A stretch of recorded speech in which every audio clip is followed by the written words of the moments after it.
Hello friends, good evening. Welcome to easy notes for your online study channel. आप सबके अपने YouTube channel पे आप सभी का बहुत बहुत स्वागत है।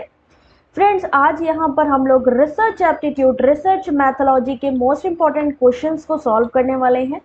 हम लोगों ने रिसर्च टाइप को पढ़ा है, रिसर्च मेथड को पढ़ा है, बहुत सारी रिसर्च से रिलेटेड हम लोगों ने टॉपिक को पढ़ा है, लेकिन जो रिसर्च स्टेटिस्टिक है उसको पढ़ना भी जरूरी है क्योंकि यहाँ से भी आपके क्वेश्चंस आते हैं। साथ ही साथ इसके लास्ट में मैं शॉर्ट नोट्स आपको प्रोवाइड करूंगी जिससे कि जितना भी आपका कॉन्सेप्ट है आपके रिसर्च स्टैटिस्टिक का, ये भी क्लियर हो जाएगा। स्टार्ट करते हैं आज के क्वेश्चन के साथ। आई होप आप लोग इसका आंसर करोगे 30 सेकेंड्स में। वन्ना, निधि, आंसर करना। अनीता, विशाली, तरन्नुम, चांद, किरण, रेनू, विजय, देवेश, एमएल, नमस्ते बेटा। स्टार्ट करते हैं आज के ये इंपॉर्टेंट टॉपिक को।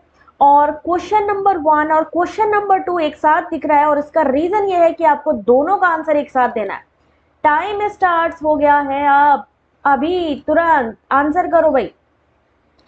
Question number 1, study with BT, Thakur, Raimani, Khushboo. अब की बार टारगेट जेआरएफ है तो एक टाइम में यानी 30 सेकंड में 2 क्वेश्चन को इकट्ठे सॉल्व करो। चलो जल्दी से करो।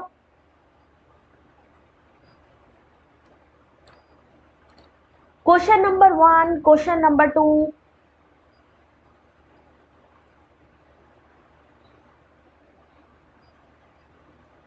चलिए देखते हैं इस क्वेश्चन का सही answer. Question number 1, option number क्या होगा? Question number 1 option number C, qualitative यानी कि गुणात्मक। Question number 1 option number C, गुणात्मक। क्वेश्चन नंबर 2 को देखिए। क्वेश्चन नंबर 2 का सही आंसर है ऑप्शन नंबर ए, पॉपुलेशन। जांच के तहत जो लक्षित समूह है यानी जिन पर हमें पूरा काम करना है, पूरा इन्वेस्टिगेशन या पूरा हमें सैंपलिंग लेनी है, वो एक तरीके का लक्षित समूह है, टारगेटेड होता है ग्रुप, और उसे क्या कहते हैं? Population. Soft data is a characteristics of, soft data किसका कैरेक्टरिस्टिक है? गुणात्मक का। अब देखते हैं नेक्स्ट क्वेश्चन को कौन सॉल्व करके दिखाता है भाई। Question number 3, question number 4। जैसा कि मैंने कहा 2 क्वेश्चन 30 सेकेंड्स में। Time starts now.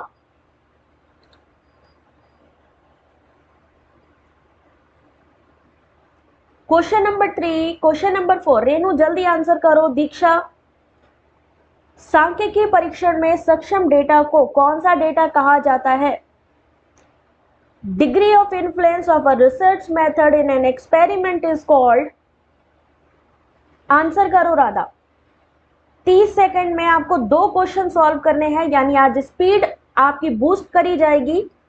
जल्दी से आंसर करो क्वेश्चन नंबर 3, क्वेश्चन नंबर 4। चलिए देखते हैं क्वेश्चन नंबर 3 का सही आंसर क्या है। Option number B, hard. सांख्यिकी यानी data capable of statistical testing is called. Option number B, hard. Question number 4, correct answer is option number C. किसी प्रयोग में शोध पद्धति के प्रभाव की डिग्री क्या कहलाती है? कठोरता यानी rigour. Question number 5, question number 6 आपके सामने। टाइम स्टार्ट हो गया है अब। क्वेश्चन नंबर 5, क्वेश्चन नंबर 6 दिख रहा है ना सबको? जितेंद्र आंसर करते चलो। मनदीप जल्दी से, फास्ट से, पूरा रिसर्च का जो हमारा स्टेटिस्टिक है, सांख्यिकी है रिसर्च की, उसे हम आज क्लियर कर देंगे। 5 और 6। हाशिए के समुदायों पर किए गए शोध को क्या कहा जाता है? रिसर्च कंडक्टेड और marginalize community is called. Question number 5 option number A, मुक्ति या emancipatory. Question number 6, combining various research method. जहां पर हम वेरियस रिसर्च मेथड यूज करते हैं वो होगी ट्रायंगुलेशन। ये आपका मोस्ट इंपॉर्टेंट क्वेश्चन है क्योंकि अभी 2021 में, 2020 में, मैं बता देती हूँ, 2021 2020 में आपको देखने को मिला है। अगर हम बात करें कि वेरियस रिसर्च मेथड का क्या मतलब हुआ, जहां पे हम क्वांटिटेटिव का यूज भी कर पाए, क्वालिटेटिव का भी यूज कर पाए, अगर हम चाहे तो वहां एक्शन रिसर्च का भी यूज करें, ठीक है, सर्वे मेथड का भी यूज करें। यानी जब हम रिसर्च के दो या दो से ज्यादा मेथड को एक स्टडी में यूज करते हैं तो उसे हम क्या कहेंगे, ट्रायंगुलेशन कहेंगे। इस चीज को आप लोग याद रखिएगा। क्वेश्चन नंबर 7, आंसर करिए क्वेश्चन नंबर 7।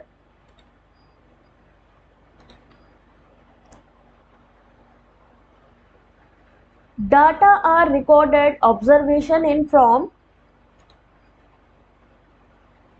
डाटा किसके रूप में रिकॉर्ड किए गए एक अवलोकन है।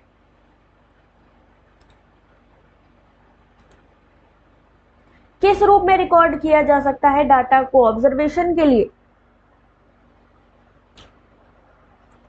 अभी ध्यान से देखो इसका सही आंसर।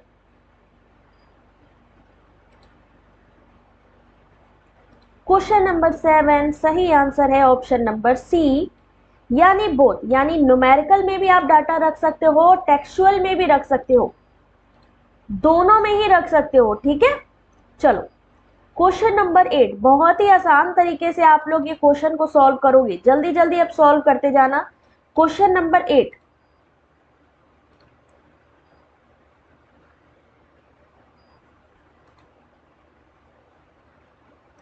वरना अभी बेटा इसी वाले पीडीएफ में आपको ये जितनी भी चीजें आप पढ़ रहे हो इनके शॉर्ट नोट्स आपको मिलेंगे वीडियो के एंड में। बिल्कुल आप टेंशन मत लो, मुझे अगला वीडियो इसके लिए बनाने की जरूरत नहीं पड़ेगी। आज का जो ये टॉपिक है, आज की जो ये पीडीएफ है, इसमें सब कुछ कवर किया मैंने, बस आप लोग ध्यान से पढ़ते जाओ।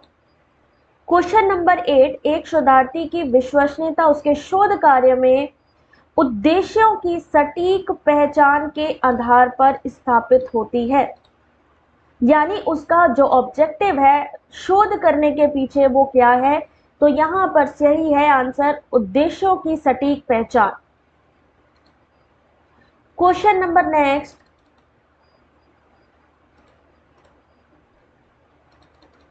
क्वेश्चन नंबर 9, आंसर करिए। एक मिनट, थोड़ा सा इसको जूम कम कर देती हूँ।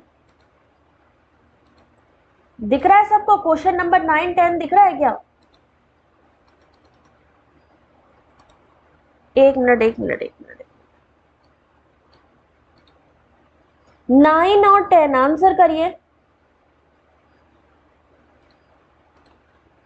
एक तो ये लोगों को सब अभी सब बातें कर रहे हैं टेलीग्राम पे।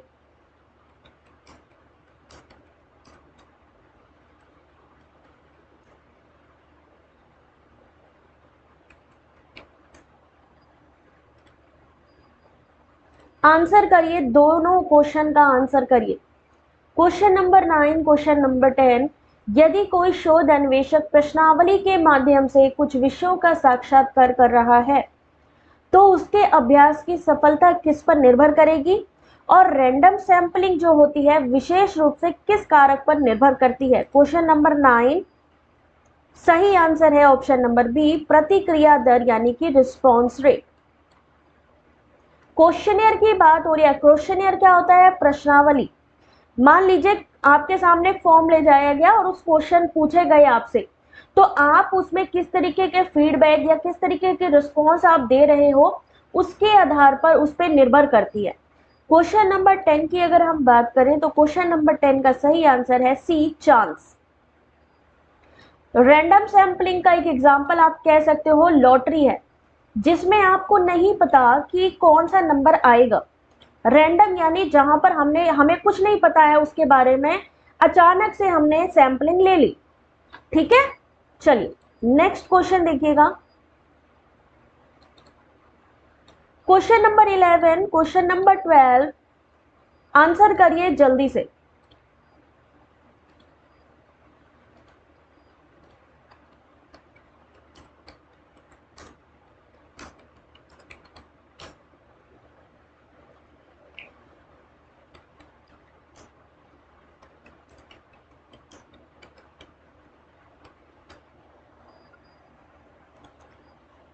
क्वेश्चन का सही answer question number 11, question number 12।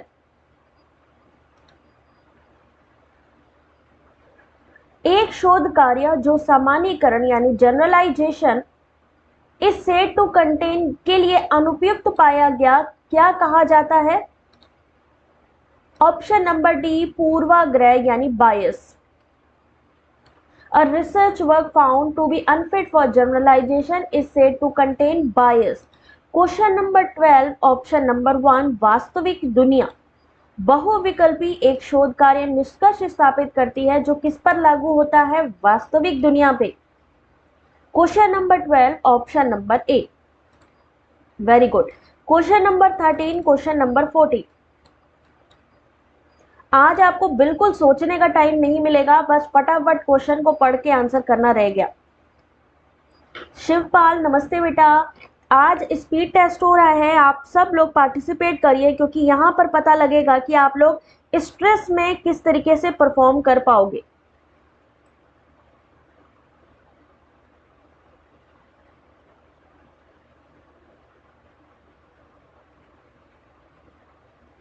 Thirteen 14 A methodology used in a research process justify the reason of. Question number 14, replicability is found in which research? Question number 13, option number A, doing a particular research. A methodology used in research process justify the reason of, एक विशेष शोध करना किसी particular चीज के लिए। Question number 14, सही answer option number B, replicability is found in प्रतिकृति।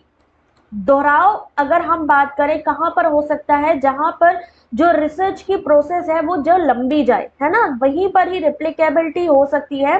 तो अनुदैर्घ्य यानी लॉन्गिट्यूडनल, जो कि बहुत लंबी अवधि के लिए अनुसंधान या रिसर्च होता है, वहीं पर हो सकती है। Question number 14, option number B. Question number 15, question number 16 और क्वेश्चन नंबर 17। लो भाई, कंपटीशन और बढ़ा दे रही मैं। 15, 16, 17 दोनों गलत हो गए, कोई बात नहीं, कोई बात नहीं। फोकस करो बच्चों सब लोग।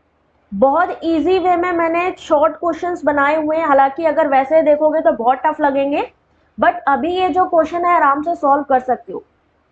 पढ़ो बेटा, स्क्रीन पे पढ़ो सब लोग। 15, 16, 17। एक कथात्मक शोध मूल रूप से किसकी प्रकृति का होता है? एक नमूना जनसंख्या के औसत मूल्य की गणना किसको लेकर की जाती है? तापमान में भिन्नता के मूल्यों का आकलन करने के लिए डेटा को कौन सा डेटा कहा जाता है? 15, 16, 17। 15 का सही आंसर है गुणात्मक, क्वालिटेटिव। नरेटिव रिसर्च किस तरीके की होती है? क्वालिटेटिव रिसर्च होती है।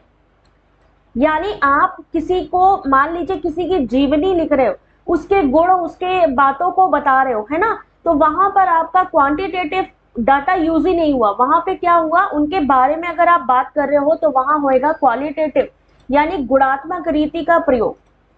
Question number 16, option number B, mean, इसको कहते हैं माध्य। मीन का मतलब है माध्य। एवरेज वैल्यू, जब हम सैंपल पॉपुलेशन से कैलकुलेट करते हैं एवरेज वैल्यू को, एवरेज का मतलब ही है मीन। एक चीज बहुत ध्यान से यहाँ पे आप लोग समझ लो, यहां से क्वेश्चंस आते हैं आपके एग्जाम में। मीन का मतलब क्या है बच्चों, मैं समझाती हुई चल रही हूं। मीन का मतलब है, अगर आपसे कहा जाए एवरेज यानी औसत की बात, मान लीजिए लिखा है 1 2 3 4 5, ठीक है, तो अगर हमसे इसके बारे में पूछा जाए औसत क्या होगा, कौन बताएगा? मान लीजिए लिखा है 1 2 3 4 5, तो औसत निकालने के लिए क्या करेंगे, हम इन सबको जोड़ देंगे। जोड़ने के बाद हम क्या करेंगे, इनका किससे डिवाइड कर देंगे? एवरेज निकालने के लिए किससे डिवाइड कर देंगे? नंबर ऑफ ऑब्जर्वेशंस, कौन सा, कौन से वाले क्वेश्चन में कह रहे हो मनदीप? यहां पे 2 से भाग दे देंगे, n/2 हो जाएगा टोटल ऊपर, नीचे 2 से हम यहां पर इसको डिवाइड करेंगे। नंबर ऑफ आइटम्स, कौन सा क्वेश्चन बताओ बेटा, मेरे को क्वेश्चन नहीं समझ में आ रहा है, कौन से क्वेश्चन की बात कर रहे हो? 5 से नहीं करेंगे, यहां n/2 से करेंगे। जो मीन निकाला जाता है n/2 होता है, ठीक है। अगर हम बात करें मीडियन की, मीन, मीडियन और एक होता है मोड, मीन मीडियन मोड होता है, ठीक है। मोड का क्या मतलब है, मान लीजिए आपके सामने लिखा है 20, 15, 20, 13, 20, 11। मोड का समझ लीजिए जिसे हम कहते हैं बहुलक। बहुलक का क्या मतलब हुआ? क्वेश्चन नंबर 16, एक मिनट होल्ड करो। Average value of sample population is calculated by taking, एक नमूना जनसंख्या के औसत मूल्य की गणना लेकर की जाती है, divided by number of items में, यानी कि जितने भी आप गणना कर रहे हैं वो टोटल नंबर से आपको निकालनी है उसका एवरेज। मीन का मतलब है औसत, जितने भी सैंपल आपने पॉपुलेशन के किए हैं। मोड का मतलब है, मोड का मतलब है यहां पर 20 देखिए कितनी बार आया है, ठीक है। जो भी संख्या ज्यादा बार आएगी वो होगी बहुलक, बार बार आई। मीडियन क्या हो गया, मान लीजिए 1 2 3 4 5 लिखा है, इसमें ये पूछेंगे कि बताइए इसमें जो बीच का पद होगा वो कौन सा होगा। तो जब आप 5 कैलकुलेट करेंगे तो यहाँ पे आप 3 को मानेंगे बीच का, मीन मीडियन मोड,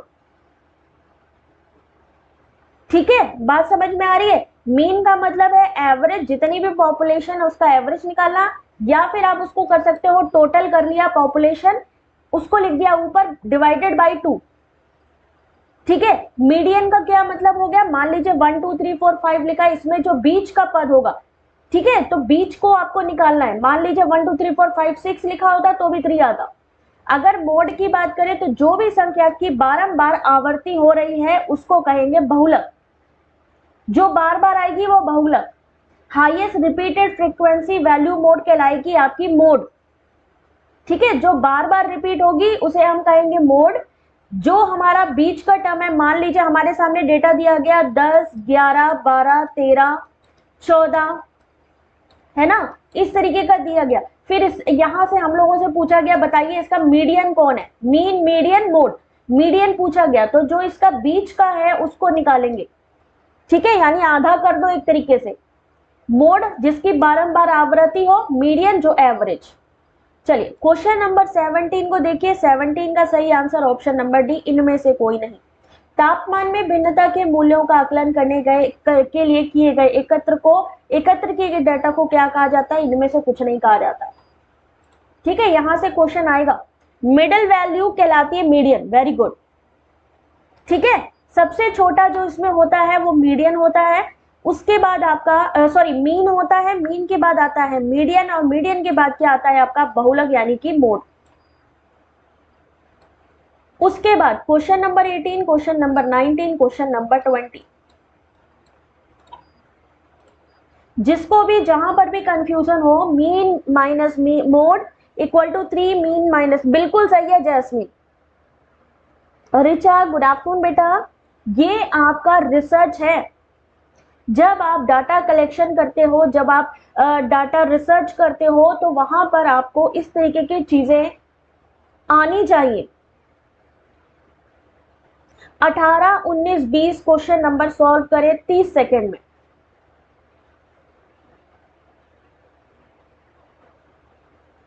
इस प्रकार एकत्र किए गए डेटा में असामान्य रूप से छोटे या बड़े मान को क्या कहा जाता है? क्वेश्चन नंबर 18 सही आंसर है ऑप्शन नंबर 1, आउटलायर यानी कि बाहरी।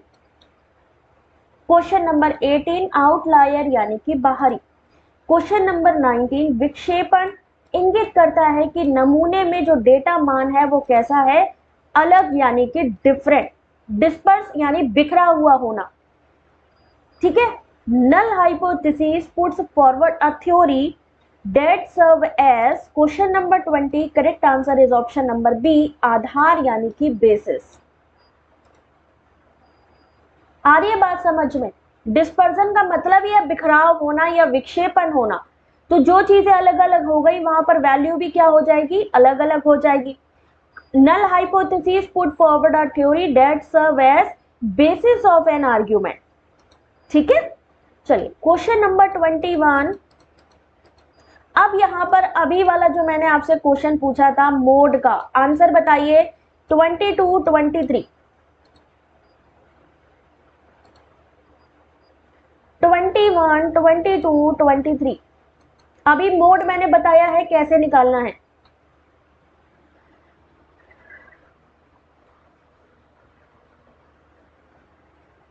चांद मियां बिल्कुल सही हो बेटा। 42 जिसकी आवृत्ति बारंबार हो वो कहलाएगा बहुलक यानी कि मोड। बारंबार आवृत्ति जिसकी होती है। 42 बिल्कुल सही। बार बार देखिए 42, 42, 42 कितनी बार रिपीट हुआ है, बार बार फ्रीक्वेंसी है ना इसकी। तो यहां पर क्वेश्चन नंबर 21 सही आंसर हो जाएगा सी। 22 का सही answer option number A. Which of the following is not possible in case of ordinal data. क्रम सूचक डेटा के मामले में क्या नहीं हो सकता है, माप नहीं हो सकता है, जबकि काउंटिंग और ऑर्डरिंग हो सकती है। क्वेश्चन नंबर 23 सही आंसर ऑप्शन नंबर क्या होगा? A statement put to hypothesis testing is taking under alternative यानी वैकल्पिक। परिकल्पना परीक्षण के लिए रखे गए कथन को क्या किसके तहत कहा जाता है? वैकल्पिक परिकल्पना। आ रही है बात सबको समझ में? आगे बढ़े। अच्छा, जिस जिसको समझ में आया जल्दी से एक थम्स अप करो, देखे कौन कौन एक्टिव है। जल्दी से एक थम्स अप करो। आपको मालूम है आपने 22 मिनट में 23 क्वेश्चन सॉल्व कर लिए, 24 क्वेश्चन। आ रही है सबको समझ में? चलिए फास्ट स्पीड में चलेंगे, जल्दी से तुम लोग थम्स अप करो जिससे मुझे भी पता लगे कि कौन कौन एक्टिव इस समय। 25 क्वेश्चन नंबर, 30 सेकंड मिलेंगे आंसर के लिए। वेरी गुड जॉब, बहुत बढ़िया। एक्टिव रहो, सब एक्टिव रहोगे चीजें भी समझ में आएंगी, और दूसरी बात है डर नहीं लगेगा। 3 सही है ठाकुर, कोई बात नहीं। क्वेश्चन नंबर 25 जल्दी से पढ़िए क्योंकि पढ़ने में टाइम जाएगा। इस बैठक को किस रूप में जाना जाएगा? वाणिज्य विभाग के प्रमुख सार्वजनिक वित्त के एक व्याख्याता की देखरेख में पदाधिकारियों की एक बैठक बुलाई गई। उस विषय पर प्रतिभागियों की समझ के स्तर का आकलन करने के लिए। गलती बहुत हो रही है तरन्नुम, कोई बात नहीं, अभी सब समझ में आएगा। मीनू वीडियो की क्वालिटी 360 पे कर लो, प्रॉपर दिखेगा। 25 आपको पता है कि सेमिनार क्या होती है, आपको पता है सिंपोजियम क्या होता है, आपको पता है कॉन्फ्रेंस क्या होती है। क्वेश्चन नंबर 25 सही आंसर है ऑप्शन नंबर 1 सिंपोजियम। इनमें से किसी ना किसी टॉपिक पे आपसे क्वेश्चन आ सकता है। या तो आपसे कहा जाएगा सिंपोजियम और वर्कशॉप का डिफरेंस स्टेटमेंट में पूछा जाएगा, या फिर सेमिनार या कॉन्फ्रेंस के बारे में स्टेटमेंट में पूछा जाएगा। अब ऐसे क्वेश्चन नहीं पूछे जाते हैं कि जहां पर आपको सिंपल सी कोई डेफिनेशन दी जाएगी और आपसे पूछा जाएगा, बिल्कुल भी नहीं।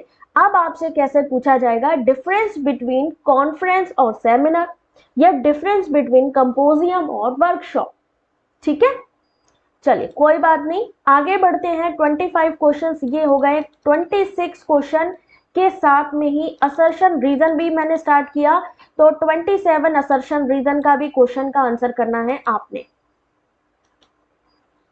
टाइम स्टार्ट कर रही हूं, 1 मिनट, दिख रहा है प्रॉपर कि नहीं?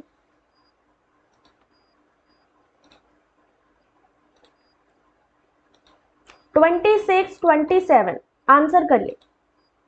मान लो असर्शन रीजन में आ जाए, अभी सब बताती हूँ रेनू, अभी सब मिलेगा इस पीडीएफ में, टेंशन नहीं लो, सब क्लियर होएगा। अभी बस आंसर करते चलो फटाफट। 26, 27 जन जागरूकता अभियान के माध्यम से किसके माध्यम से शुरू की गए?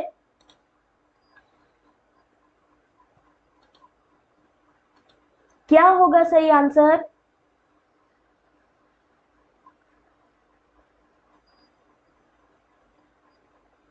Public awareness campaigns are launch through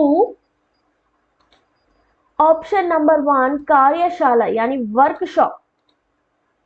workshop होगा क्वेश्चन नंबर 27 का सही आंसर। 26 का 27 का बताइए असर्शन रीजन।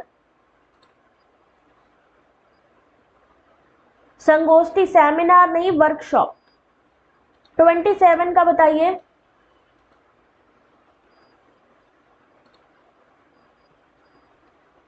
आज थोड़ा सा नेटवर्क गड़बड़ है हमारे यहाँ पे, बादल आ रखे हैं थोड़े, लग रहा है हमें।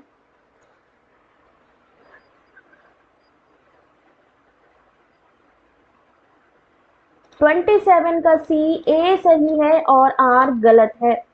नमूना मूल्य और जनसंख्या मूल्य के बीच अंतर नमूना त्रुटि उत्पन्न करता है, ये सही बात है। आबादी से नमूने की सांख्यिकीय विशेषताओं का अनुमान लगाया जा सकता है, ये गलत है। ए सही और आर, ए सही है और आर गलत है। दिख रहा है प्रॉपर? एक बार ही देखते हैं जरा सा। ये थोड़ा नेटवर्क इशू है आज हमारे यहाँ पे, तो थोड़ा पता नहीं दिख रहा है कि नहीं दिख रहा है आप लोगों को। चलो कोई बात नहीं, अगला देखो जरा अगर दिख रहा है तो। क्वेश्चन नंबर 2 आंसर करिए। 28, क्वेश्चन नंबर 28।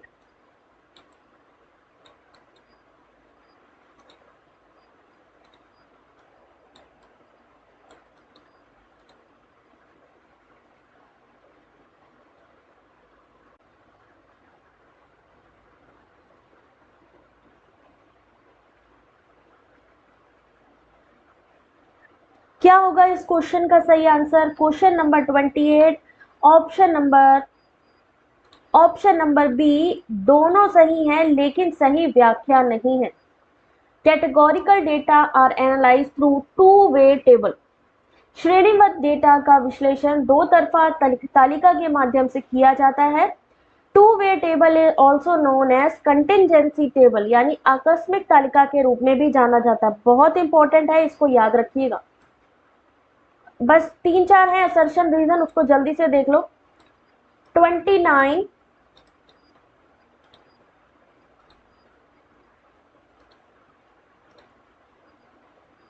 अभी देखो प्रॉपर दिख रहा है?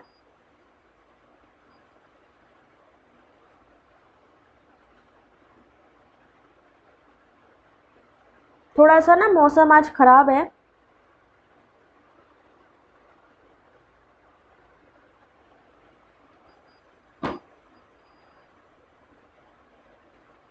अभी भी नहीं दिख रहा प्रॉपर?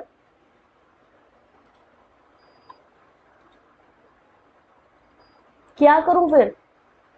क्लास बंद करूं फिर मैं?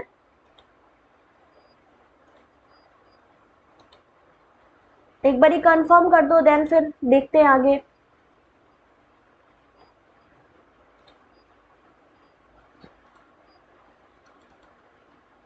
क्योंकि नेटवर्क का तो बड़ा इशू रखा है इधर भी।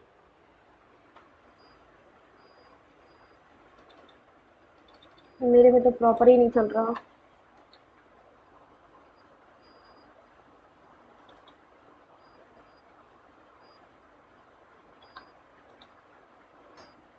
क्वेश्चन नंबर 3,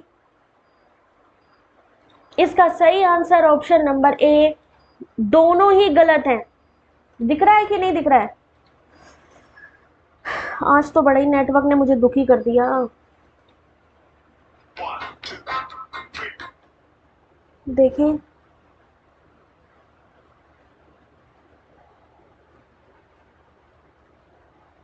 हरियाणा में भी भेज दें। अभी दिख रहा है ये वाला question? Question number 3 option number 1 दिख रहा है यार तुम लोग को क्वेश्चन, मुझे तो नहीं दिख रहा।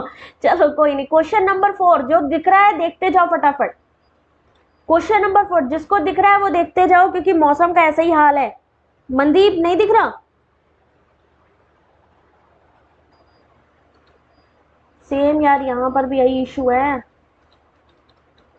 मेरा तो यूट्यूब ही नहीं ओपन हो रहा, मुझे लग रहा है उस पे चल रहा है, पता नहीं किस मोड पे चल रहा है, ऑटो मोड पे। विजय को दिख रहा है, खुशबू को भी दिख रहा है। मीनू अभी पीडीएफ सेंड करती हूँ बेटा। कुछ लोगों को दिख रहा है, कुछ लोगों को नहीं दिख रहा है। एक मिनट रुको बस।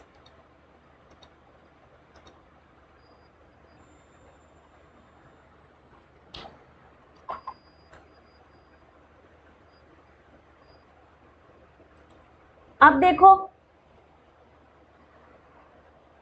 इस क्वेश्चन का क्वेश्चन नंबर 4 सही आंसर होगा ऑप्शन नंबर बी। ए और आर दोनों सही हैं और आर ए की सही व्याख्या है इस क्वेश्चन का। रंजीत क्या आंसर होगा बेटा? Option number B.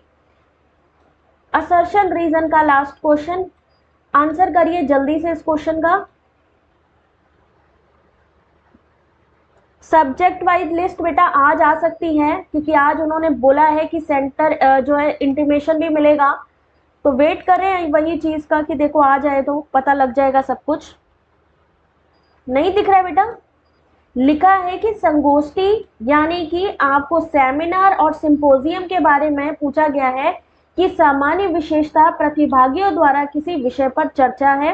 इसका कारण है कि सामान्य फीचर होने के बावजूद संगोष्ठी और संगोष्ठी यानी कि सेमिनार और सिंपोजियम को सेपरेट ब्रैकेट में रखा जाता है।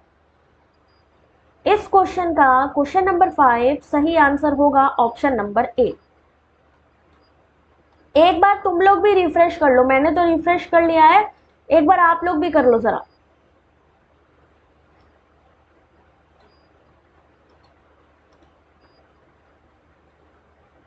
कल्पना वीडियो के डिस्क्रिप्शन पे चेक करो बेटा, आपको लिंक मिलेगी क्योंकि अभी थोड़ा सा नेटवर्क इशू है, इस वजह से मैं प्रॉपर दिखा नहीं पा रही हूं। अब यहां पर ये देखिए कि ये कुछ क्वेश्चंस हैं जो आपके ऑलरेडी नेट एग्जाम में पूछे गए हैं आपके रिसर्च स्टैटिस्टिक्स में। तो यहां पर क्वेश्चन नंबर 1 सह संबंध विश्लेषण की जो प्रमुख विशेषता है वो क्या है, किसकी तलाश करना?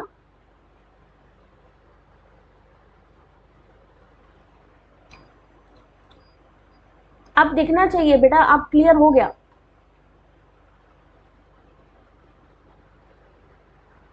निधि सेम हेयर बेटा, यहां पर भी वाईफाई लगा है बट प्रॉब्लम यही है कि इस समय नेटवर्क का इशू है। चलो जल्दी करो, अभी देखो दिखेगा प्रॉपर। वीडियो की क्वालिटी चेंज करके देखो, कभी कभी उससे भी थोड़ा एरर आ जाता है। ये आपका यूजीसी नेट 2019 में पूछा गया क्वेश्चन है।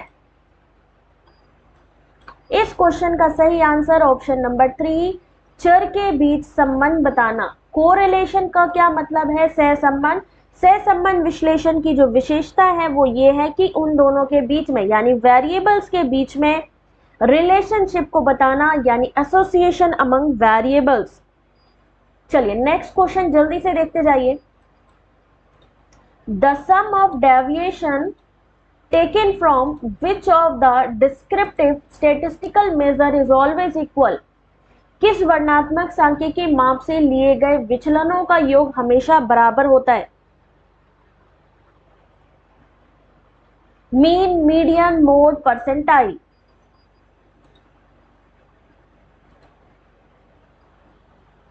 जहां पर इन्होंने बोला है कि जहां पर विचलनों का योग बराबर है तो वो क्या हो जाएगा? ऑप्शन नंबर 1 हो जाएगा मीन। ठीक है, चलो फटाफट करवा देती हूं ज्यादा टाइम ना लेते हुए। Question number 3 which of the following provide more latitude to the researcher for creative expression?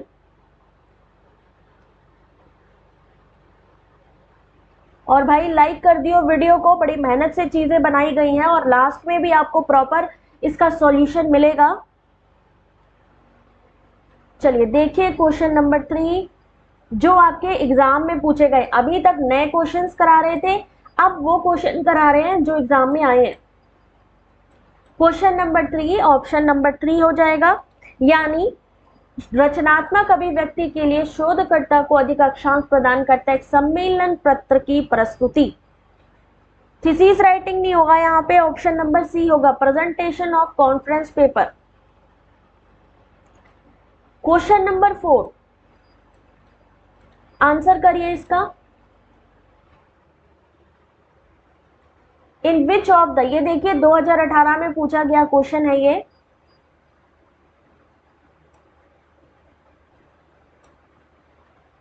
किस गतिविधि में रचनात्मक आलोचनात्मक सोच को पोषित करने की क्षमता ज्यादा होती है।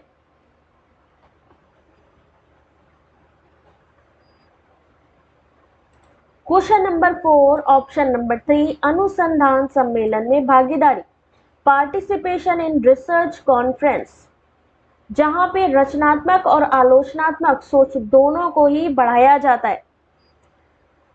क्वेश्चन नंबर 5 2017 में पूछा गया आपका यूजीसी नेट का ये क्वेश्चन पेपर रिसर्च स्टैटिस्टिक्स से। किस व्यवस्था में विचारों और मुद्दों के व्यापक स्पेक्ट्रम को संभव बनाया जा सकता है?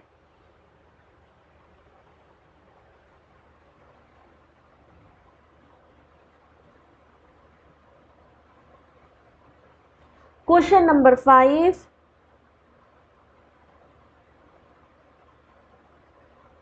और इस क्वेश्चन का सही आंसर है ऑप्शन नंबर 2 सम्मेलन। Option number B conference. Question number 6 को थोड़ा पढ़ना होगा आपको। क्वेश्चन नंबर 6 को थोड़ा सा पढ़ना होगा।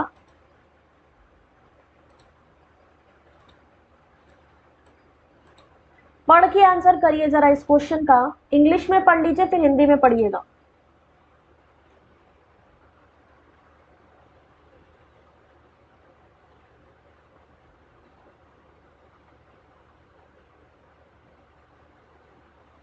पहले इंग्लिश में पढ़ लो फिर आप हिंदी में पढ़ना, क्योंकि ऐसा आपसे पूछा जाएगा क्वेश्चन जहां पे पढ़ के आपको आंसर करना है। आराम से कर लोगे, टेंशन ना लो। क्वेश्चन नंबर 6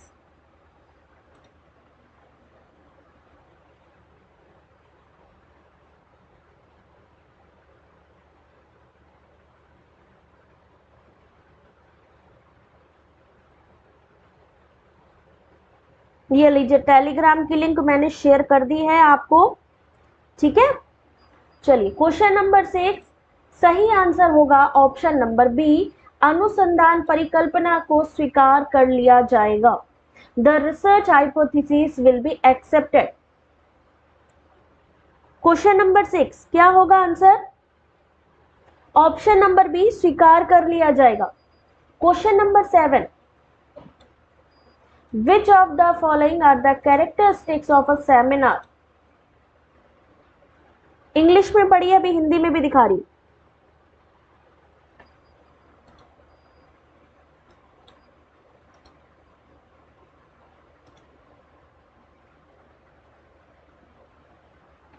दो 2015 में पूछा गया ये क्वेश्चन। ये लोग यहीं से घुमा घुमा के आपसे क्वेश्चन डालते हैं, पता है आपको। यही चीज घुमा घुमा के आपके सामने डालते हैं और आपको पता भी नहीं चल पाता कौन सी संगोष्ठी की विशेषताएं हैं।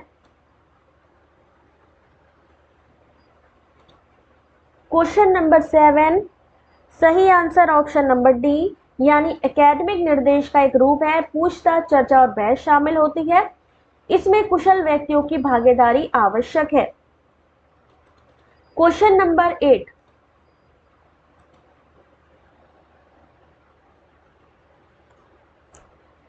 आज आपकी रिसर्च स्टैटिस्टिक तो खत्म ही हो जाएगा। एक परिकल्पना के परीक्षण के संदर्भ में कौन सा कथन सत्य है? गुड इवनिंग रजनी, आंसर करो बेटा जल्दी से, और जल्दी से वीडियो को भी लाइक कर देना भाई आप सब लोग। क्वेश्चन नंबर 8 सही आंसर है option number B, it is only the null hypothesis that can be tested. जिसका परीक्षण किया जाएगा वे केवल शून्य परिकल्पना है। Question number question number 9 answer करिए तो।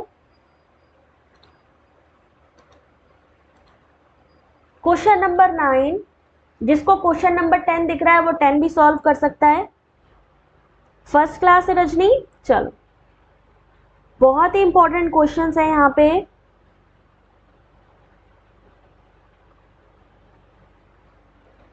एक शोधकर्ता शहरी क्षेत्र में किसी विशेष राजनीतिक दल की संभावनाओं का अध्ययन करने में रुचि रखता है। अध्ययन के लिए उसे कौन सा उपकरण पसंद करना चाहिए? Question number 9 option number C प्रश्नावली, क्वेश्चनियर। क्या आंसर होगा सही? क्वेश्चनियर सही होगा। क्वेश्चन नंबर 10, ऐसे ही पूछे जाएंगे आपसे क्वेश्चन।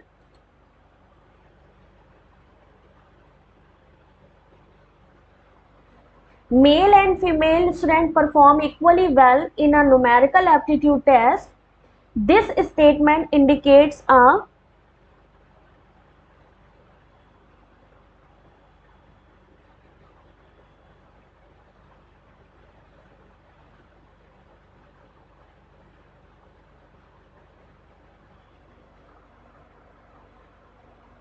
चलिए क्वेश्चन नंबर 10 को ध्यान से देखिए। ऑप्शन नंबर सी शून्य परिकल्पना यानी नल हाइपोथेसिस। पुरुष और महिला छात्र संख्यात्मक योग्यता परीक्षा में समान रूप से अच्छा प्रदर्शन करते हैं। ये कथन इंगित करता है आपका शून्य परिकल्पना, नल हाइपोथेसिस। बिल्कुल सही Manoharan. Question number 11, question number answer करिए 11 का जल्दी से। आज तो काफी क्वेश्चंस करवा दिए मैंने।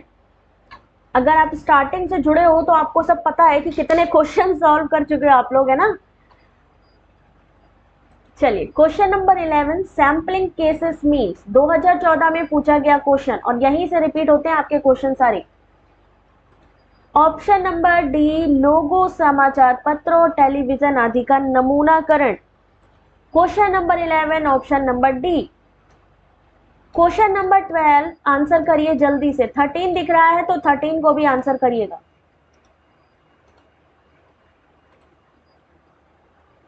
12, 13 आंसर करते जाइए। आज आपको खुद को हराना है। जनसंख्या की जानकारी को पैरामीटर कहा जाता है, जबकि नमूना जानकारी को किस रूप में जाना जाता है? Sampling error decreases with. आज ही जुड़े हो रजनी, बहुत ही इंपॉर्टेंट है। अगर स्टार्टिंग से नहीं देखी है तो एक बार फिर से इसको रिपीट करके देख लेना क्लास को, ठीक है। इसे कहा जाएगा सांख्यिकीय यानी statistic. Question number 13 option number B यानी नमूनाकरण। किसकी त्रुटि कम हो जाती है? अगर हमारे पास नमूना ज्यादा है यानी सैम्पलिंग ज्यादा है तो क्या होगा? हमारी एरर होने की जो चांसेस हैं वो डिक्रीज होती जाएंगी। नमूना आकार में वृद्धि यानी जितने ज्यादा सैंपल उतनी ज्यादा हमारी जो है मिस्टेक होने की कम संभावना। क्वेश्चन नंबर 40,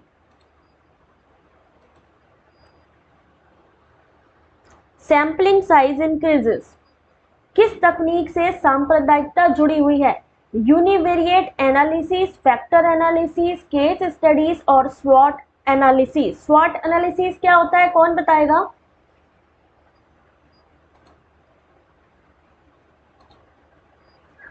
स्वॉट एनालिसिस के बारे में कौन कौन जानता है?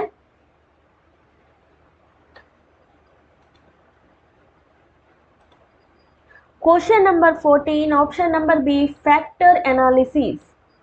किस तकनीक से सांप्रदायिकता, which one of the following technique communities is associated?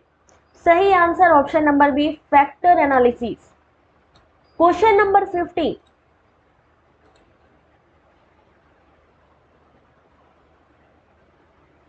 ये वाला तो अभी अभी आप लोगों ने किया था ना, टोटल क्वालिटी मैनेजमेंट स्वॉट analysis. Very good Gurmeet, good evening. 15 का अभी अभी पढ़ाया था। जनसंख्या की जानकारी को अगर पैरामीटर कहते हैं तो नमूने की जानकारी को क्या कहते हैं? सांख्यिकी कहते हैं। चलिए नेक्स्ट क्वेश्चन 16,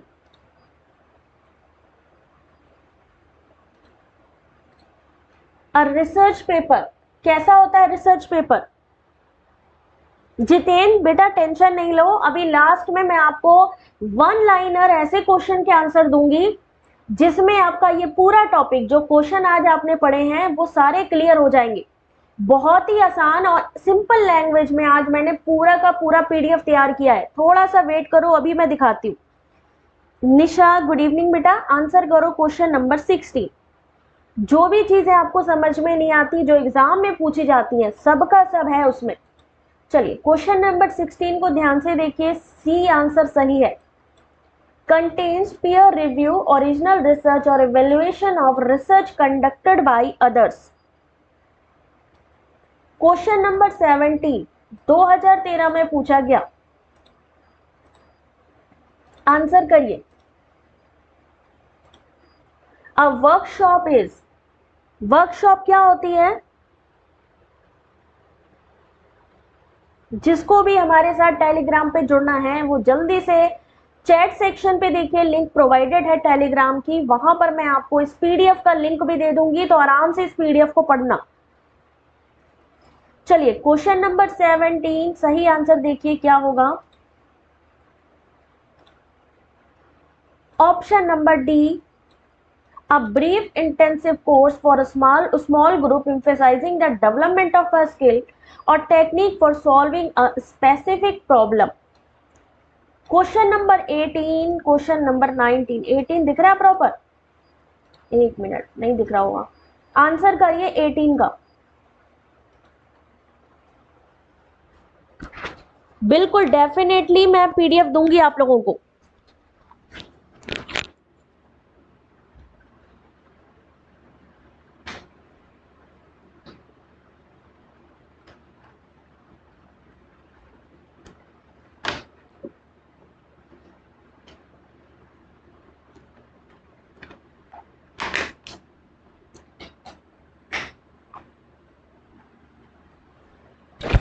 चलिए देखिए इस क्वेश्चन का सही आंसर, क्वेश्चन नंबर 18, और इसका सही आंसर है ऑप्शन नंबर 1, इंपैक्ट फैक्टर। अब H index, G index, I10 index, ये सब क्या होता है भाई?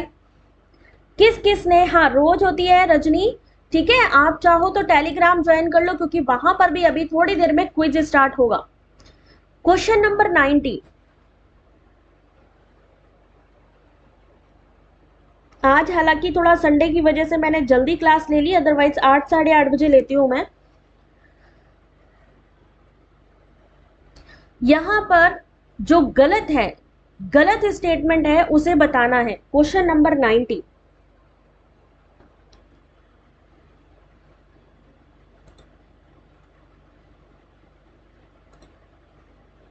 वैज्ञानिक परिकल्पना एक वैज्ञानिक सिद्धांत है, ये गलत है।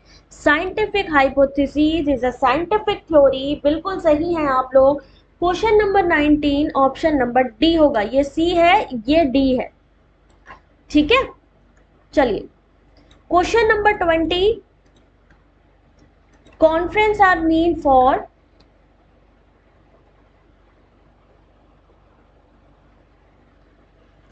सम्मेलन किसके लिए होता है? एकाधिक लक्ष्य समूह, समूह चर्चा, या शो केसिंग नए शोध, या सभी के लिए?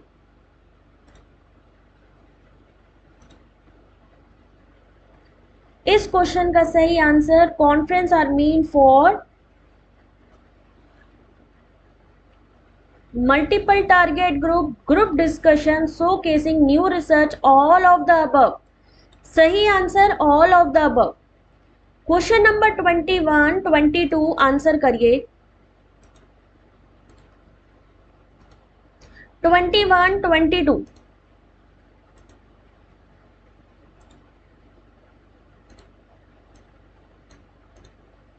हाइपोथेसिस इज एक परिकल्पना क्या चीज है? Question number 22, workshop are mean for, और क्वेश्चन नंबर 22, क्वेश्चन नंबर 23, 21 का सही आंसर ऑप्शन नंबर क्या होगा? Question number 21,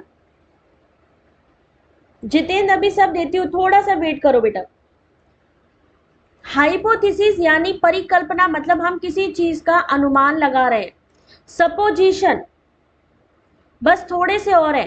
question number 22 option number C, नए सिद्धांतों का प्रदर्शन, showcase new theories, workshop are mean for showcase are new theories. 23, 24, इसीलिए तो मैं फटाफट ये क्लास कंप्लीट करा रही हूँ यार, कि एक टॉपिक कंप्लीट हो जाए आप लोगों का। 23, 24 फटाफट आंसर करो पिंकी। 23, 24 अभी सब दिखाती हूँ मैं कहाँ पे आपको नोट्स हैं इसके मिल रहे। और ज्यादा से ज्यादा बेटा वीडियो को आप लोग शेयर करिए अपने ग्रुप्स वगैरह में, टेलीग्राम में ज्वाइन करिए, क्योंकि ये सब चीजें आपको फ्री मिल रही हैं। 22 का D answer. Hands on experience, जिस भी क्वेश्चन में डाउट हो स्क्रीनशॉट लो और डालना मेरे को टेलीग्राम पे, ठीक है। 23 का सही answer option number B, secondary data. एक शोध पत्र किस पर आधारित शोध कार्य की एक संक्षिप्त रिपोर्ट है? सेकेंडरी डेटा, प्राथमिक और माध्यमिक दोनों।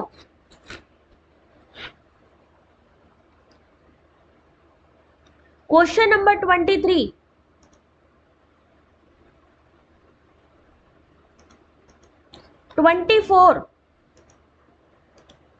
ऑप्शन नंबर ए सेमिनार।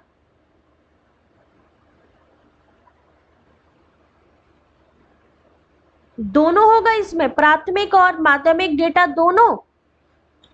चलो इसको देख लेना, मैं क्वेश्चन मार्क लगा रही हूं, एक बार आप लोग मुझे कंफर्म करके इसके बारे में बताना, ठीक है। 24 option number A, a null hypothesis is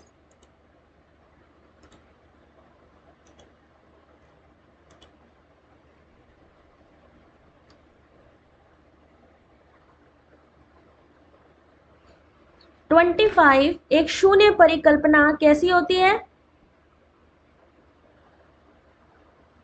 22 का डी होगा। चलो ठीक है, अभी देखते हैं 25 का क्या होगा। Option number A, when there is no difference between the variable, जब चर के बीच में कोई अंतर ना हो।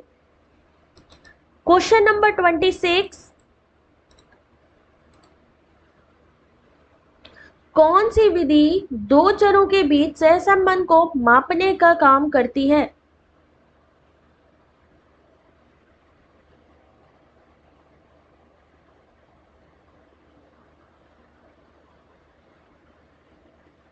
जिस भी क्वेश्चन में डाउट हो तुरंत उसको टेलीग्राम पे शेयर करो, ठीक है। दो चरों के बीच सहसंबंध को मापने के लिए स्कैटर आरेख यानी स्कैटर डायग्राम होता है। क्वेश्चन नंबर 26 ऑप्शन नंबर ए स्कैटर डायग्राम। 27, 28 तो चलो आप लोगों ने बता ही दिया था। 27, चार डेटा सेटों में किसमें अधिक जो है डिस्पर्शन यानी बिखराव है? ये वाले क्वेश्चन का आंसर आप लोग मुझे टेलीग्राम पे दोगे, ठीक है। इसको सर्च करके फिर आंसर करना। Question number 29, we use factorial analysis Spearman rank correlation also used to measure correlation. बिल्कुल, फैक्टोरियल एनालिसिस को क्यों यूज करते हैं हम लोग?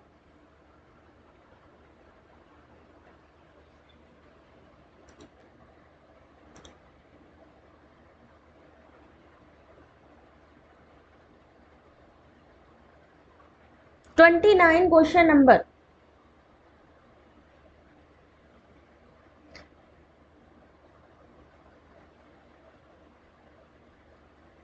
दो चरों के बीच अंतर जानने के लिए 29 option number C. Question number 30,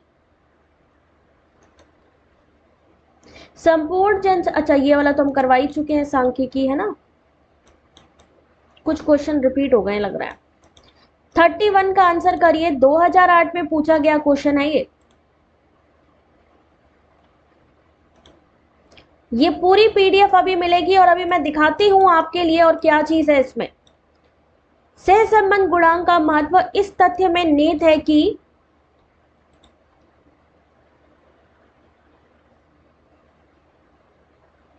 ये पूरा समझ लो, आपको अलग से बुक पढ़ने की जरूरत नहीं पड़ेगी। अगर आपने ये पढ़ लिया, तो अलग से कुछ भी पढ़ने की जरूरत नहीं पड़ेगी। 31 का सही आंसर सी, ये दो चर के बीच संबंध की डिग्री या ताकत निर्धारित करने की अनुमति देता है। कोरिलेशन कोफिशिएंट यानी सहसंबंध गुणांक।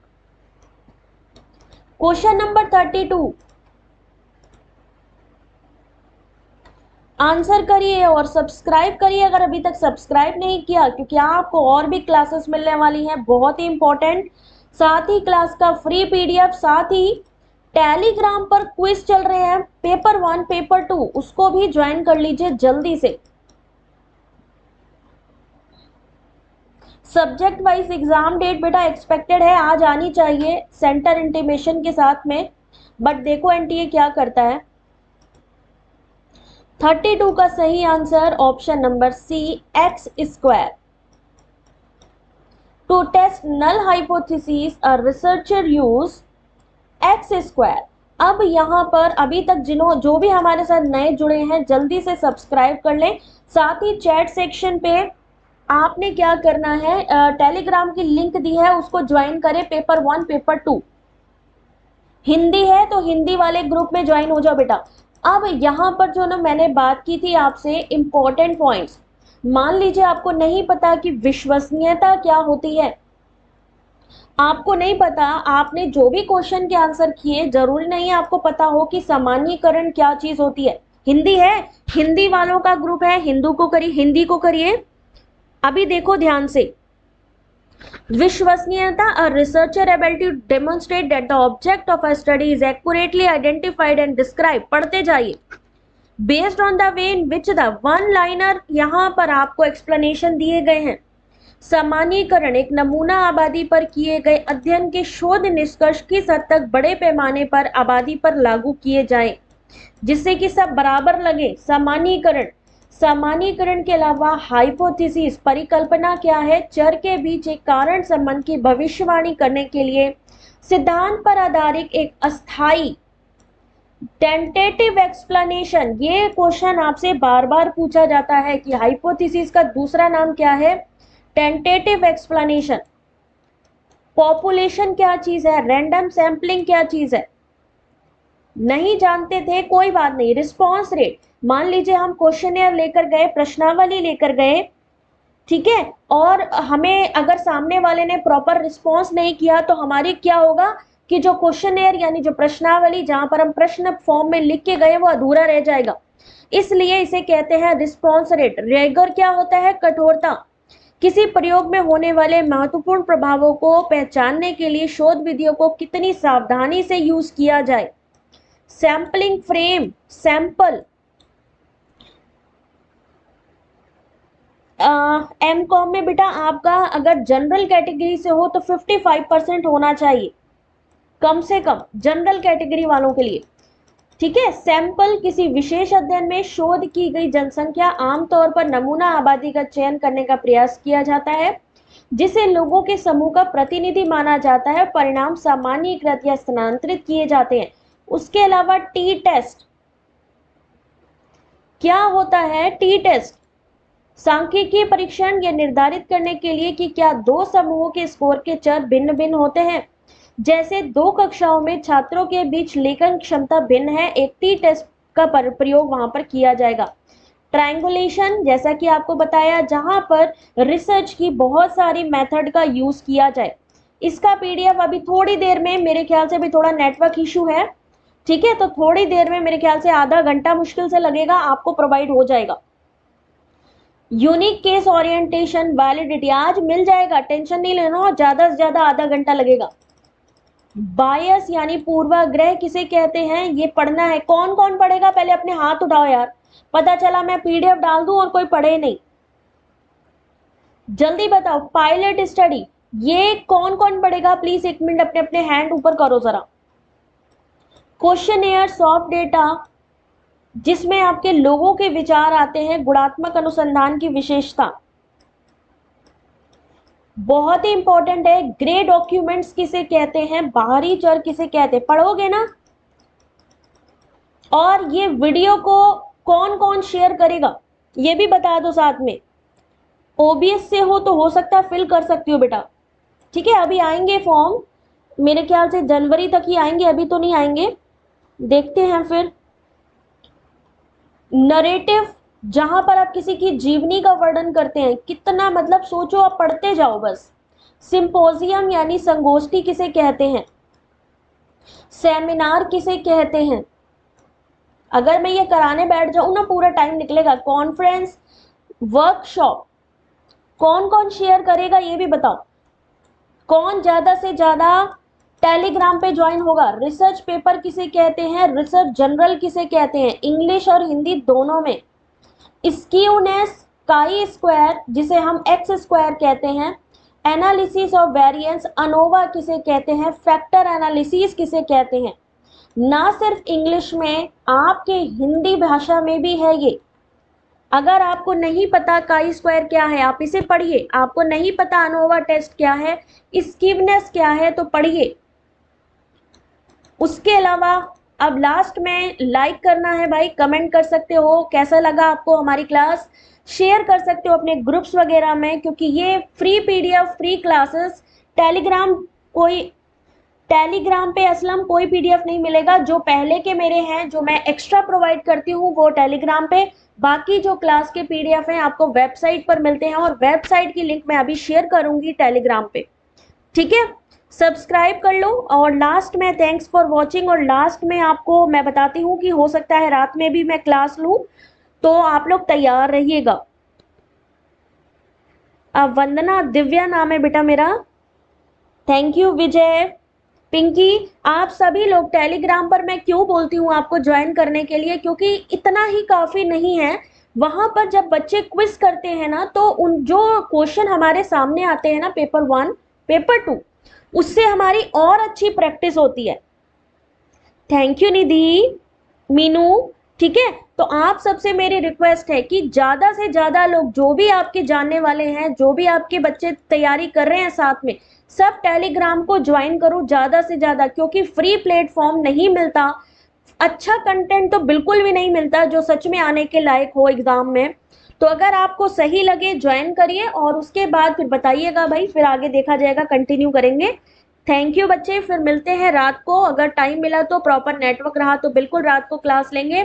तब तक के लिए अपना ध्यान रखें, take care, God bless you, और लाइक जरूर कर देना। Thank you. पिंकी, ऊपर देखो चैट सेक्शन पे मैंने टेलीग्राम की लिंक दी हुई है, ज्वाइन करो जल्दी से। थैंक यू बच्चा, थैंक यू।